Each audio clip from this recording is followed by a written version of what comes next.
Africa Business Radio, your one-stop resource platform for all things business news, economy, leadership, productivity, investment, and more. ABR, towards a profitable Africa.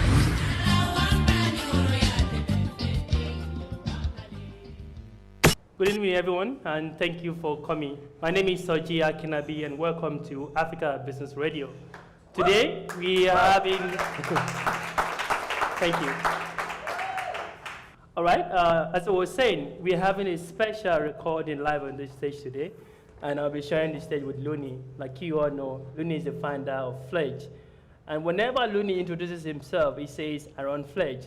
So on that note, I think it's a good time to welcome Looney. Welcome, Looney. Yeah, well, welcome, everyone. Thanks for having me here. Thank you for being here. All right, talking about Fledge, you work with companies from across the world. Why is there so many from Africa? Yeah, so I get this question a lot, right? Right now, tonight, you're going to hear 4 out of 6 from Africa, and overall, it's about almost half of the latest fledglings are from Africa. And why is that? Well, the answer is rather simple, right? As an investor and as an entrepreneur, I'm supposed to be able to predict the future. In order to predict the future, you have to look in the past, right? So if you think about the first billion people to pull themselves out of poverty, first human beings ever, that was in Europe and in America, and it took them 200 years. We called that the Industrial Revolution. Oh, yeah. Right? So then there's a billion people in China. Right? Well, they said we can do this too, and they have. They're more than halfway done, and it only took them 30 years. And then there's almost 1.5 billion people in India. Correct. Right? And they said, well, we're not going to get left out, right? And so in 20 years, they've caught up. The last place on Earth where you can find 1 billion people who are poor is in Africa. And I give them 15 years. So you smell some opportunities, right? Oh, yeah. All right, so imagine this. Imagine I give, no, not you. Imagine I give you $1 million. Okay, I give you $1 million and a time machine.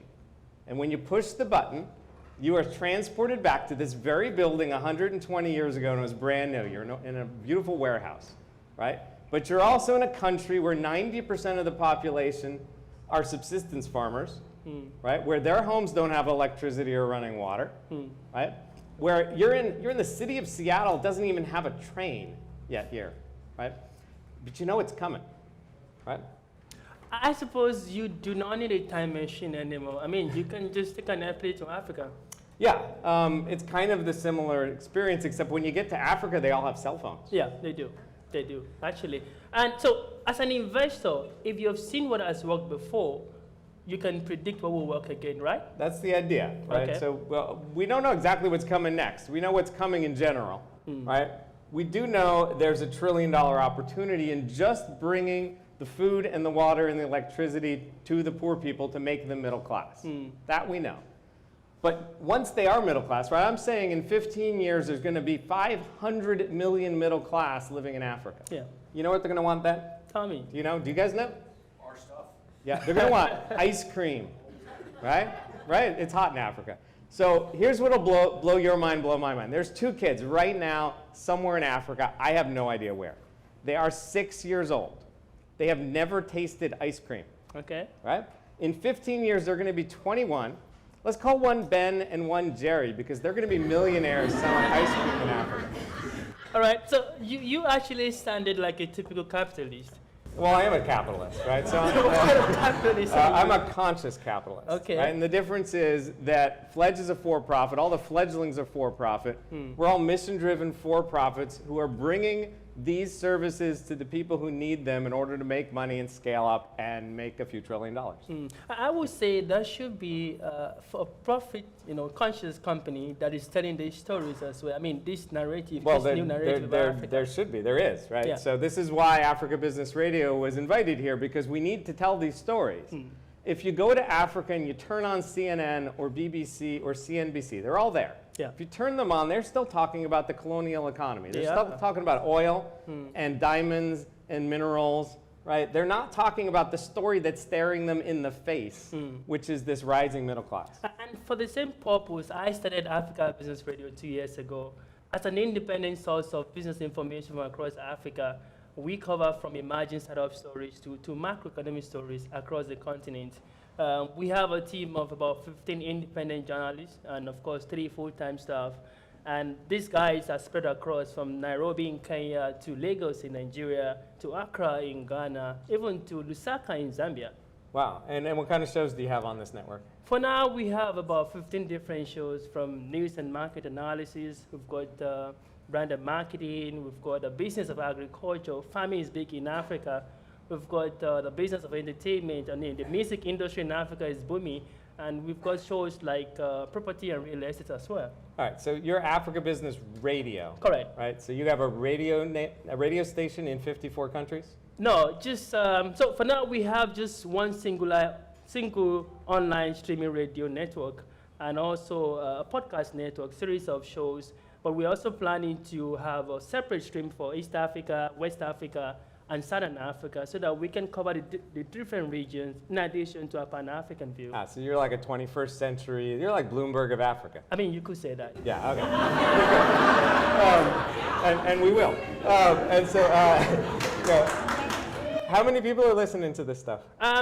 60,000 unique listeners. 60,000? Right? Yeah, 60,000, okay. yeah. And over the past 2 years, we've got aggregated 2 million listeners. And half of these guys are not even from Africa. That tells you that it's a global thing, and of course, the market is ripe already, and people are waiting. All right, 2 million unique listeners in 2 years. Yes. That's got to cost a huge amount of money to grow. Not quite. So we've only spent $20,000 in cash. I mean, we leverage on our network within the media landscape across Africa. So a couple of things we didn't have to pay for, so we were able to. Like broadcast licenses. Yeah, broadcast license. All right, so now you can see why we invited him, right? Lots of reasons here as a capitalist. Fledge gives each team $20,000. So we give them another $20,000, you're all set, right? No, not really. Surprise. Based on our current plan, we are looking for $250,000 in investment. And we're also looking for 10 global brands that will sponsor some of our shows. Some people call them underwriters. All right, so there's 3 things you guys can do for this company. Right? They are a South African company, which means everyone in the room can invest. Yeah. Second thing is you can go to africabusinessradio.com and you can listen to the live stream. The new website will get launched any day now. Yeah. Right? We're working on that.